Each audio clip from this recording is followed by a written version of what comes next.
Hello friends, welcome to यदना investment academy. आज हम बात करेंगे पॉलीकैब इंडिया आईपीओ के बारे में। ये आईपीओ अभी चल रहा है, 9 अप्रैल तक ये आईपीओ चलने वाला है।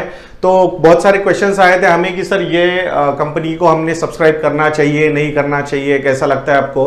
तो हम ये तो डायरेक्टली नहीं बताएंगे आपको करना चाहिए नहीं करना चाहिए। ऐसा कुछ यूनिक नहीं है जो बाकी कंपनीज में, जो लिस्टेड कंपनीज है वहां पे आपको नहीं मिल रहा है। तो ऐसा कोई यूनिक नहीं है, बट एक टिपिकल प्रोसीजर होती है किसी भी कंपनी की कि कंपनी में एक बिजनेस शुरू होता है, सीड कैपिटल मिलता है, वेंचर कैपिटल मिलता है, फिर प्राइवेट इक्विटी इन्वेस्टर्स आते हैं कंपनी में, फिर उनको एग्जिट करना होता है या फिर उनको एक बार मार्केट एक थोड़ा सा एक फील भी लेना होता है मार्केट का। उस हिसाब से प्रमोटर्स जाते हैं, आईपीओ लेके आते हैं। तो सही में कितनी रिक्वायरमेंट है नहीं है उसमें हम ज्यादा जाएंगे नहीं, बट एक थोड़ा सा बिजनेस एनालिसिस करने में कोई प्रॉब्लम नहीं है इस कंपनी का। तो ये टोटल जो आईपीओ लाया है इन्होंने वो 1350 करोड़ रुपए का आईपीओ है।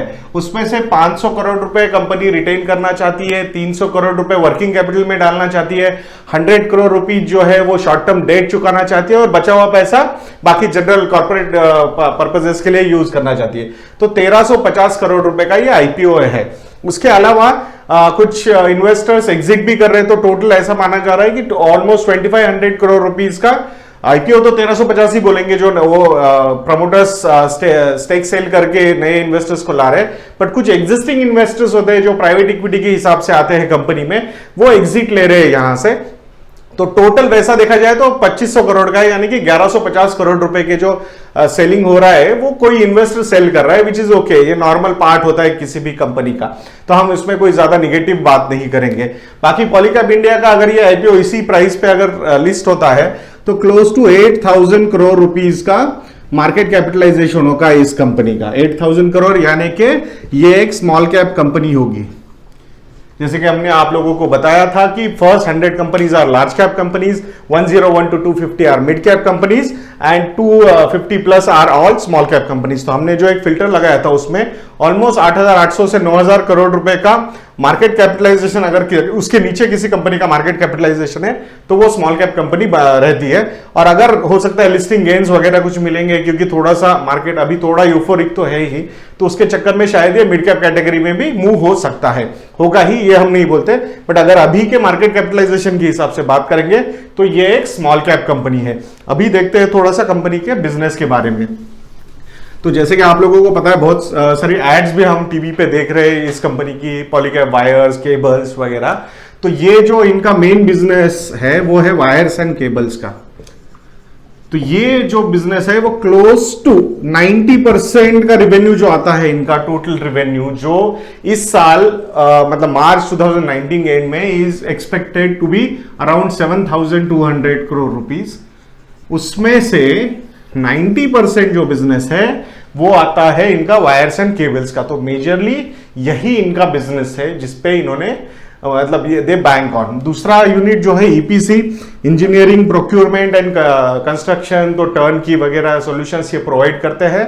तो वहां पे 3-4% का इनका रेवेन्यू आता है वहां से। और बचा हुआ रेवेन्यू जो है वो है फास्ट मूविंग इलेक्ट्रिकल गुड्स। तो ये एक नया टर्म आजकल बहुत फेमस हो रहा है, जैसे कि एफएमसीजी आप लोगों ने पता होगा आपको, फास्ट मूविंग कंज्यूमर गुड्स, जैसे कि सोप्स वगैरह ये हम यूज करते हैं, एचओएल, डाबर, ये कंपनी जो है। तो उसके एफएमसीजी होता है। तो इन्होंने क्या किया है, फास्ट मूविंग इलेक्ट्रिकल गुड्स यानी कि फैंस, ट्यूब्स, लाइट्स, स्विचेस वगैरह ये सब इसमें आता है उसमें। तो इसका जो उनका शेयर है इस मतलब रेवेन्यू शेयर इज 6 to 7%। तो ये हाँ, तो यहां पे हमें क्या एक बड़ी अपॉर्चुनिटी लगती है, this is fast moving electrical goods के हिसाब से, क्योंकि इनका जो प्रेजेंस है दोस्तों वो ऑलमोस्ट 1 लाख रिटेल स्टोर्स में है इनका प्रेजेंस। तो ये बहुत ही बड़ा एडवांटेज है इनके पास। तो ऑलरेडी डीलर का नेटवर्क या डिस्ट्रीब्यूटर का नेटवर्क जो है ये इनके पास बहुत अच्छा है। तो वहां पे अगर वो कन्विंस कर पाए, क्योंकि एक सर्वे हुआ था जिसमें ऐसा माना गया था ऑलमोस्ट 40 to 50% जो डिसीजंस होते हैं कौन सा कंपनी का फैन लेना है, लाइट्स लेने वगैरह, वो उस जो एक रिटेलर होता है, दुकानदार होता है, वो इन्फ्लुएंस करता है। ये एक सर्वे में पता चला था। तो जहां पे ये 1 लाख डीलर्स या डिस्ट्रीब्यूटर्स, रिटेलर्स के साथ इनका कॉन्टैक्ट है, वहां पे इनका प्रोडक्ट ऑलरेडी है। तो वो अगर वहां से वो ये भी सेल कर पाएंगे आगे जाके, तो ये बहुत बड़ा बेनिफिट हो सकता है। तो इसीलिए हमें लगता है ये आगे जाके अगर ये प्रॉपरली फोकस करते हैं, मार्केटिंग वैसे ही हो जाती है, इनका distribution network, commissions and all those things अच्छे से सेट करेंगे, तो ये बिजनेस अच्छा खासा टेक ऑफ हो सकता है। जो हेवेल्स की केस में हमने देखा है कि हेवेल्स ने बहुत ही बढ़िया तरीके से वो मैनेज करके वहां पे मार्केट शेयर लिया हुआ है। बाद में उनको बहुत सारी चीजें, ACs and all those thing, कहां नहीं जा सकते, तो वो अगर आपका डीलर नेटवर्क अच्छे से, डिस्ट्रीब्यूटर नेटवर्क अच्छे से सेट हो गया, तो ये बहुत बड़ी अपॉर्चुनिटी हमें लगती है एफएमईजी, मतलब फास्ट मूविंग इलेक्ट्रिकल गुड्स के में बहुत बड़ी अपॉर्चुनिटी है। अभी थोड़ा सा डिस्कस कर लेंगे वायर्स एंड केबल्स। ये जो बिजनेस है इनका, वो 90% का एलोकेशन, जैसे हमने आप लोगों को बताया कि रेवेन्यू का एलोकेशन वहां से आता है, तो उस हिसाब से अगर हम बात करेंगे तो अराउंड 50,000 टू 55,000 करोड़ रुपीस का ये एक टोटल ये है मार्केट है जो वायर्स एंड केबल्स का है। टोटल इंडिया का मार्केट में बात कर रहा हूं, तो इस हिसाब से अगर हम देखेंगे तो 60,200 करोड़ में अगर 90% का हम वहां पे हिसाब लगाएंगे तो क्लोज टू 6,400 करोड़ वगैरह का रेवेन्यू आता है उसका फ्रॉम वायर्स एंड केबल्स। तो उसको अगर हम करेंगे तो 12 to 13% का मार्केट शेयर पॉलीकैब इंडिया के पास है। ये बहुत अच्छा है, मतलब compare to the organise players जैसे हेवेल्स वगैरह ये प्लेयर्स है, उसके हिसाब से ये 2 टाइम्स ऐसा माना जाता है। तो ये बहुत बड़ा एडवांटेज है।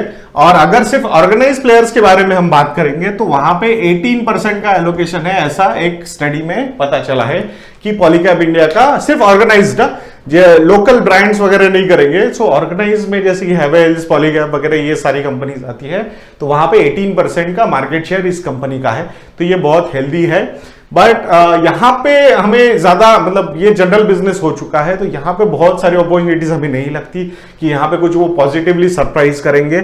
अगर वैसा होता तो वो प्राइवेट इक्विटी इन्वेस्टर्स भी कंपनी से नहीं निकलते। अगर बहुत ही एक्सपोनेंशियल ग्रोथ, हम ये नहीं बोल रहे कि इसमें रिटर्न्स नहीं आएंगे, बट प्राइवेट इक्विटी इन्वेस्टर्स जो होते हैं ना, वो एक्सपोनेंशियल रिटर्न्स के लिए ज्यादा दे लुक फॉर, कि मतलब ऐसा नहीं कि जनरल टिपिकल एक 10-15% के रिटर्न्स आ रहे हैं तो वहां पे वो ज्यादा इंटरेस्टेड होंगे। तो जनरल नॉर्मली सो एक main stream kind of company ये बन जाएगी अगर जब भी लिस्ट हो जाएगी तो यहां पे वैसा है। अगर नेट प्रॉफिट की बात करेंगे हम, तो इसके जो इन्होंने डिक्लेयर किए, रिजल्ट्स डिक्लेयर किए, उसमें 15, 16 और 17, मतलब 15, 16, 17 एंड 17, 18, इसमें अगर प्रॉफिट्स की बात करेंगे तो 15, 16 में 185 करोड़ रुपीस का प्रॉफिट इस कंपनी का था। उसके बाद 16, 17 में ये 233 करोड़ रुपीस पे चला गया एंड 17, 18 में ये 371 करोड़ रुपीस पे चला गया। उसके तो मतलब ये एक अच्छी हेल्दी ग्रोथ यहां पे हुई है। 9 मंथ्स जो है, यानी कि दिसंबर 2018 तक के जो रिजल्ट्स आए, 9 मंथ्स ऑफ 18-19, उसमें ये 351 करोड़ रुपीस का रेवेन्यू प्रॉफिट कर चुका है ये कंपनी जो है।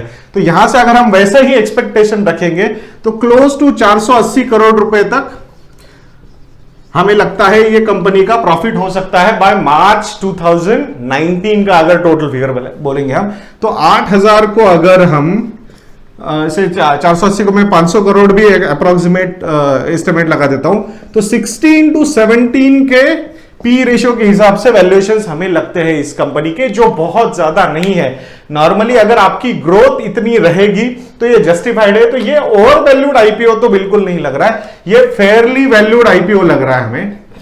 बट यहां से ये मतलब वैसे फेयरली वैल्यूड बहुत सारी चीजें अवेलेबल है मार्केट में ऑलरेडी, तो यहां पे आपको कुछ यूनिक मिलेगा क्या? नहीं है, ऐसा कुछ यूनिक नहीं है। ऊपर से ये वायर एंड केबल्स का बिजनेस है, तो वहां पे हमेशा रिस्क रहेगी कि आपको एल्यूमिनियम एंड कॉपर वायर्स लगे, ये होता है उनका मेजर इंग्रेडिएंट है, तो वो कमोडिटीज में प्राइसेस ऊपर नीचे हो जाएंगे तो वो प्रॉब्लम आ सकता है।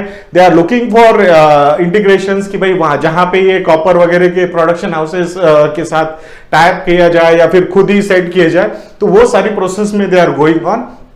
तो इसीलिए इसमें ऐसा कुछ यूनिक नहीं है, बट ऐसा कुछ निगेटिव भी नहीं है कि आप बोलोगे टिपिकल कंजम्पशन स्टोरी है ये।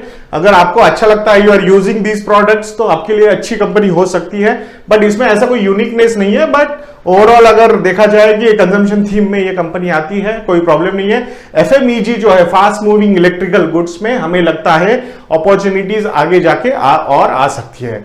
तो इसी हिसाब से हम ये एनालिसिस आपके सामने रखना चाहते हैं दोस्तों। बाकी एक छोटी सी अनाउंसमेंट दोस्तों, investornet.in पे जाके आप हमारे स्टॉक सब्सक्रिप्शंस ले सकते हो। वहां पे डिटेल्ड एनालिसिस अवेलेबल होते हैं। ऐसी कंपनी जैसे कि एक कंजम्पशन थीम की कंपनी है ये, कि typically you are using these products on a day to day basis, तो वो चीज ऐसी कंपनीज को हम एनालाइज करने की कोशिश करते हैं। वहां पे ऑलमोस्ट 31-32 वीडियोस अवेलेबल है, तो आप अगर चाहते हो तो investornet.in पे जाके स्टॉक सब्सक्रिप्शंस ले सकते हो। बाकी ऐसे वीडियोस के लिए हमारा चैनल देखते रहिए। अभी तक सब्सक्राइब नहीं किया है तो प्लीज सब्सक्राइब कीजिए, वहां पे बेल आइकन है वो दबा दीजिए, सो दैट आपको सारे नोटिफिकेशंस मिलते रहेंगे। और नेक्स्ट वीडियो तक के लिए मुझे आज्ञा दीजिए दोस्तों। जय हिंद।